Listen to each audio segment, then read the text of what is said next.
रहमान रहीम। आज आपको बहुत ही अहम टॉपिक के बारे में बताएंगे जो कि लकोरिया का मर्ज़ है। आपको 3 से 4 चीज़ें ऐसी बताएंगे जिसके इस्तेमाल से आप अपनी लकोरिया का मसला हल कर सकते हैं। बहुत सी ख़वातीन इस लकोरिया जैसे मसले से परेशान हैं। आप डरने की ज़रूरत नहीं है। जो चीज़ें आपको बताने वाले हैं वो बहुत ही अमेजिंग हैं कि आप हैरान हो जाएंगे। सिर्फ 4 चीज़ें ऐसी बताएंगे जिससे आप अपना लकोरिया का मसला आसानी से ठीक कर सकते हैं।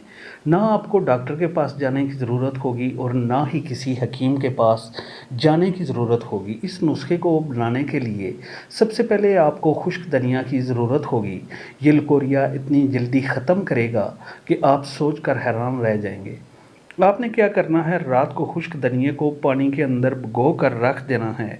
जब आप सुबह सोकर उठें, इस पानी को जिसके अंदर खुश्क धनिया डाला था, आपको इसको छान लें और खुश्क धनिया निकाल दें और जो बाकी पानी बच जाता है इस पानी को आप पी लें।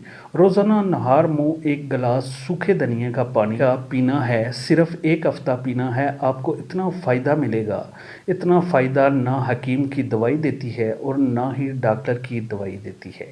इसके इस्तेमाल आप ज़रूर करें, इंशाल्लाह आपको फ़ायदा मिलेगा। दूसरी चीज़ जो आपको बताने वाले हैं वो बहुत ही पावरफुल है, वो है मेथी दाना। रोज़ाना रात को पानी के अंदर भिगो देना है और जिस पानी के अंदर भिगोना है बिल्कुल वैसे ही आपने इस पानी को इस्तेमाल करना है। मेथी दाना के अंदर ऐसी खसूसियात होती हैं जो आपके लकोरिया के मसले को आसानी से ख़त्म कर सकती हैं। आप भी इस मेथी दाने के पानी को रोज़ाना इस्तेमाल करें, इंशाल्लाह आपको काफ़ी फ़ायदा मिलेगा। तीसरी चीज़ जो आपको बताने जा रहे हैं वो आंवले का पाउडर है। आपको ये पंसार से बासानी से मिल जाएगा। इस पीसे हुए पाउडर रोज़ाना रात को या नहार मुँह गर्म दूध के साथ 1 चम्मच पीसे हुए आंवले के पाउडर डालकर पिएं या पानी के अंदर डालकर पिएं और रोज़ाना पिएं। रात को या सुबह नहार मुँह पी लें। अगर आप ऐसा करती हैं, आपको इससे इतना फ़ायदा मिलेगा कि आपको बयान नहीं कर सकते। लकोरिया ये चीज़ें बहुत ही मायने रखती हैं, इसका इस्तेमाल ज़रूर कीजिएगा। गारंटी से कहते हैं कि आपको बहुत फ़ायदा मिलेगा।